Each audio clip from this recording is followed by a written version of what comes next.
Mari kita jujur pada diri sendiri. Berapa banyak di antara kita yang hidup dalam lilitan hutang? Hutang itu seperti benang kusut. Semakin ditarik, semakin melilit. Siang malam kita bekerja keras, banting tulang, namun rezeki seolah hanya numpang lewat. Hampir separuh gaji habis untuk cicilan dan beban mental terasa makin berat. Kita mencari solusi ke sana kemari, meminjam untuk menutupi hutang lama, bahkan kadang terlibat dalam hal-hal yang Allah larang.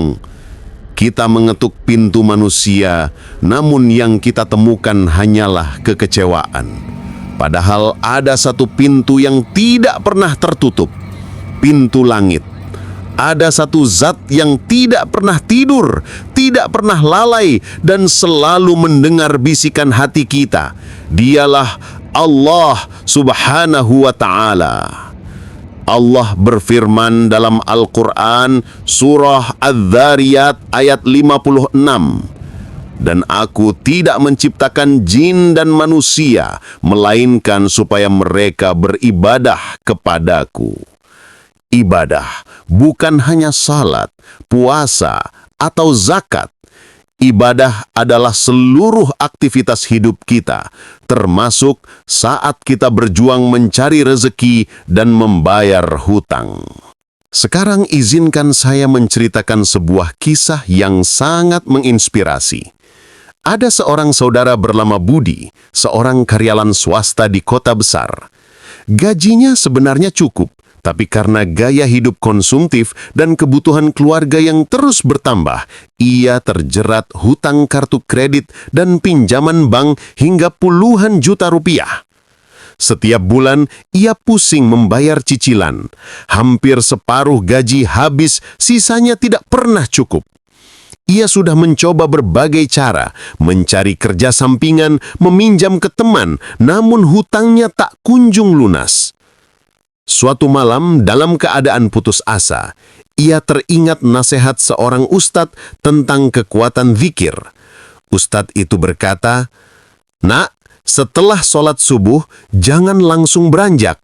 Duduklah sebentar di sajadahmu, bacalah Ya Fattah, Ya Razzaq sebanyak 41 kali, lalu mohonlah rezeki dan kelapangan kepada Allah. Lakukan dengan istiqomah." Budi mulai mengamalkannya. Setiap pagi setelah subuh, ia duduk di sajadahnya, melafalkan zikir itu dengan sepenuh hati dan penuh keyakinan. Hari-hari berlalu, dan ia mulai merasakan ketenangan yang belum pernah ia rasakan sebelumnya. Beberapa minggu kemudian, sebuah keajaiban terjadi. Perusahaannya mendapat proyek besar dan secara tak terduga Budi ditunjuk menjadi ketua tim. Dari proyek itu, ia mendapat bonus yang cukup besar, cukup untuk melunasi seluruh hutangnya, bahkan masih tersisa modal untuk memulai usaha kecil-kecilan. Kisah Budi membuktikan bahwa pertolongan Allah itu nyata, datang dari arah yang tidak pernah kita sangka, sebagaimana janji Allah dalam surah At-Talaq ayat 2-3. Barang siapa bertakwa kepada Allah, niscaya Dia akan mengadakan baginya jalan keluar dan memberinya rezeki dari arah yang tidak disangka-sangka. Sahabat, amalan yang kita bahas kali ini adalah zikir Ya Fattah, Ya Razzaq. Zikir ini berarti yang maha pembuka dan yang maha pemberi rezeki. Dengan melafalkannya, kita mengakui bahwa hanya Allah yang mampu membuka setiap pintu kebaikan dan memberi rezeki kepada siapapun yang Dia kehendaki. Berikut cara mengamalkannya. Langkah pertama, laksanakan salat subuh berjamaah atau sendiri dengan penuh kehusyuan. Setelah salam, jangan langsung beranjak. Duduklah sejenak di atas sajadah dengan hati yang tenang. Langkah kedua, hadiahkan salawat kepada Rasulullah sallallahu alaihi wasallam. Misalnya dengan membaca Allahumma salli ala Sayyidina Muhammad wa ala ali Sayyidina Muhammad. Tujuannya adalah untuk membuka majelis zikir kita dengan keberkahan salawat. Langkah ketiga, niatkan dalam hati dengan tulus. Niatkan bahwa amalan ini untuk mendekatkan diri kepada Allah dan memohon rezeki yang halal, baik dan mencukupi kebutuhan keluarga, bukan semata-mata mengejar harta. Langkah keempat, bacalah zikir Ya Fattah, Ya Razak sebanyak 41 kali. Bacalah dengan suara pelan atau dalam hati, penuh penghayatan. Rasakan maknanya dalam setiap lafaz. Ya Allah, Engkaulah yang maha pembuka, Engkaulah yang maha pemberi rezeki. Jangan sekadar diucapkan, tapi hayati dengan sepenuh jiwa. Langkah kelima, tutup dengan doa memohon rezeki. Allahumma inni as'aluka rizqan halalan, tayyiban mubarakan, wa ilman nafi'an, wa amalan mutaqabbalan. Artinya, Ya Allah, berilah kami rezeki yang halal, baik dan penuh berkah. Anugerahkan kami ilmu yang bermanfaat dan amal yang Engkau terima. Amin ya Rabbal Alamin. Langkah keenam, lakukan dengan istiqamah setiap pagi. Kunci utama dari amalan ini adalah konsisten. Jangan hanya sehari dua hari lalu berhenti.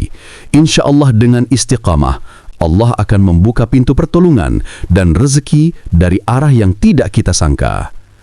Amalan ini sederhana, namun dampaknya sangat besar. Kuncinya ada pada hati yang ikhlas, doa yang tulus, dan keteguhan. Bukan bacaan 41 kali yang membuat kita kaya, tetapi Allah yang melapangkan rezeki bagi hamba yang bersungguh-sungguh mendekat kepadanya. Maka jangan pernah putus asa, teruslah berusaha, teruslah berdoa, dan teruslah yakin bahwa pertolongan Allah itu nyata. Sahabat renungan hati, rezeki sejati bukan tentang uang yang banyak, tapi tentang keberkahan dan ketenangan jiwa. Dengan mengamalkan zikir, Ya Fattah, Ya Razak, setiap pagi setelah salat subuh, kita tidak hanya memohon rezeki materi, tetapi juga ketenangan hati, kelapangan jiwa, dan keyakinan yang tak tergoyahkan kepada Allah. Mari jadikan amalan ini bagian dari rutinitas harian kita.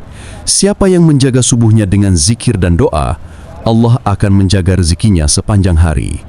Ingatlah, kekayaan sejati bukan di kantong, tapi di hati. Hati yang tenang, jiwa yang lapang, dan hidup yang penuh syukur, itulah rezeki hakiki. Mari kita tutup dengan berdoa bersama. Allahumma inni as'aluka rizqan halalan tayyiban mubarakan, wa ilman nafi'an, wa amalan mutaqabbalan. Sahabat renungan hati, semoga amalan sederhana ini menjadi jalan terbukanya pintu keberkahan bagi kita semua. Jangan lupa untuk menekan tombol like, subscribe, dan bagikan video ini agar lebih banyak saudara kita mendapat manfaatnya. Setiap dukungan Anda adalah bagian dari dakwah dan akan menjadi amal jariah. Wassalamualaikum warahmatullahi wabarakatuh.